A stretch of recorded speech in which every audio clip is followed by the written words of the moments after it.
Diet Sonbhadra के online classes में आप सभी का पुनः स्वागत है। मैं नीरज शर्मा, डायट प्रवक्ता सोनभद्र, आज डीएलएड द्वितीय सेमेस्टर के पाठ्यक्रम वर्तमान भारतीय समाज और प्रारंभिक शिक्षा विषय पे चर्चा करूँगा।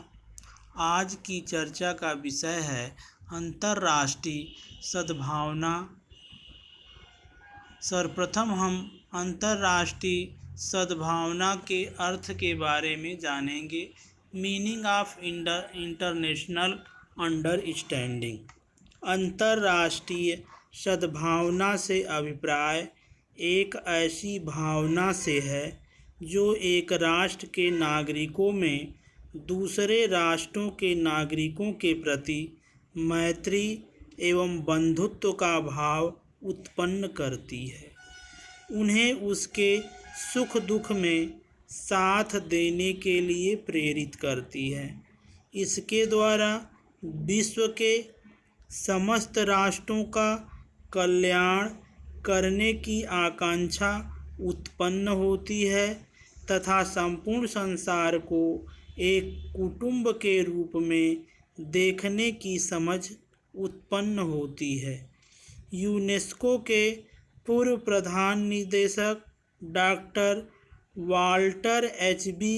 लेप्स ने अंतर्राष्ट्रीय सद्भाव का अर्थ स्पष्ट करते हुए लिखा है, अंतर्राष्ट्रीय सद्भावना से तात्पर्य आलोचनात्मक तथा निष्पक्ष रूप से निरीक्षण करने तथा लोगों की राष्ट्रीयता या संस्कृति पर बिना ध्यान दिए हुए उसके व्यवहार की उत्तमताओं की एक दूसरे से प्रशंसा करने की योग्यता है। ऐसा करने के लिए मनुष्य को इस योग्य होना चाहिए कि वह समस्त राष्ट्रीयताओं, संस्कृतियों एवं प्रगतियों का इस पृथ्वी पर रहने वाले व्यक्तियों का समान रूप से महत्वपूर्ण भिन्नताओं के रूप में निरीक्षण कर सके। अंतर्राष्ट्रीय सद्भावना हेतु शिक्षा, एजुकेशन फॉर इंटरनेशनल अंडरस्टैंडिंग। शिक्षा में प्रौद्योगिकी ने अंतर्राष्ट्रीय सद्भावना को निकट लाने में महत्वपूर्ण भूमिका निभाई है। समाचार पत्र, रेडियो प्रसारण, दूरदर्शन कार्यक्रम, चलचित्र आदि आर्थिक एवं राजनीतिक दशा को दूसरे देशों को प्रतिबिंबित करते हैं। प्रत्येक प्रगति के लिए तीव्रता एवं निरंतरता आवश्यक है। प्रत्येक राष्ट्र एक दूसरे पर निर्भर है। एक राष्ट्र की बहुत सी आवश्यकताएं दूसरे राष्ट्र के सहयोग द्वारा ही हल होती हैं।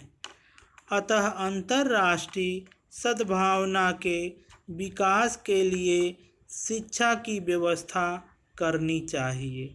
विश्व बंधुत्व का भाव जगाने के लिए यह आवश्यक है कि हम बालकों के समक्ष आरंभ से ही विश्व परिवार का लक्ष्य रखें।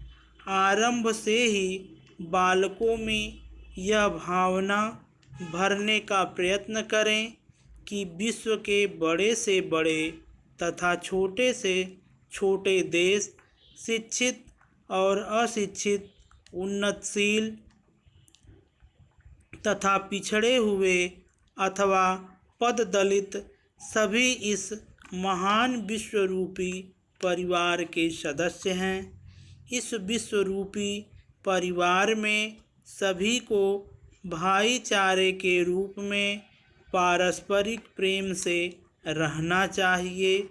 यदि ऐसा संभव हो सका तो विश्व में पारिवारिक द्वेष घृणा, ईर्ष्या न पनपने पाएगी और विश्व में सुख, शांति, समानता तथा स्वतंत्रता स्थापित हो सकेगी। हमारा अपना परिवार अन्य परिवारों से प्रेम करके ही सजीव एवं अक्षुण्ण रह सकता है।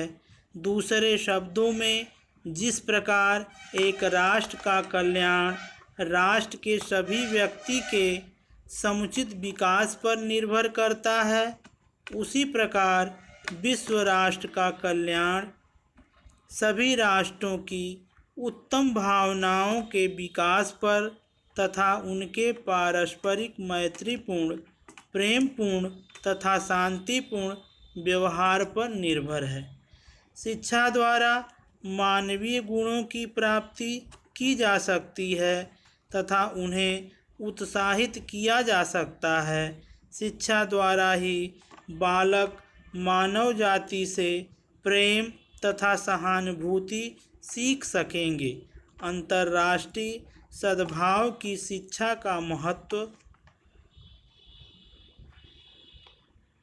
की चर्चा हम कुछ निम्नवत बिंदुओं पर करेंगे, जैसे शिक्षा द्वारा छात्रों को विश्व नागरिकता के लिए तैयार किया जाए।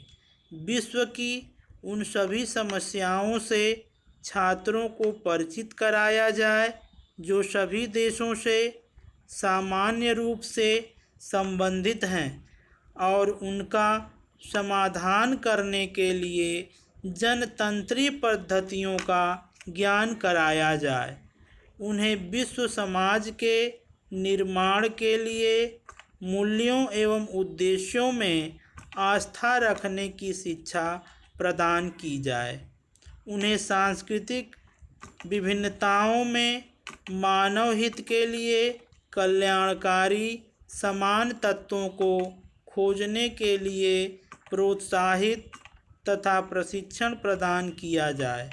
उन्हें उन समस्त आर्थिक, सामाजिक, राजनीतिक तथा सांस्कृतिक तत्वों की पूर्ण जानकारी कराया जाना शिक्षा द्वारा ही संभव है, जिसके कारण ही विश्व के समस्त राष्ट्र एक दूसरे पर आधारित हैं। Doctor Walter H.G. लेब्स के अनुसार छात्रों में अंतर्राष्ट्रीय सद्भाव के विकास के लिए शिक्षा के कुछ उद्देश्य होने चाहिए, जैसे छात्रों को इस प्रकार की शिक्षा प्रदान की जाती है जिसमें उन्हें रहन सहन के ढंगों, मूल्यों एवं आकांक्षाओं का ज्ञान हो सके। छात्र छात्राओं को समाज के निर्माण में सक्रिय रूप से भाग लेने के लिए तैयार किया जाता है। शिक्षा द्वारा सभी राष्ट्रीयताओं, संस्कृतियों एवं प्रजातियों के व्यक्तियों को समान समझने की भावना का सृजन किया जा सकता है। उन्हें अपने स्वयं की सांस्कृतिक एवं राष्ट्रीय पक्षपात को महत्व न देने की शिक्षा प्रदान की जाए। धन्यवाद।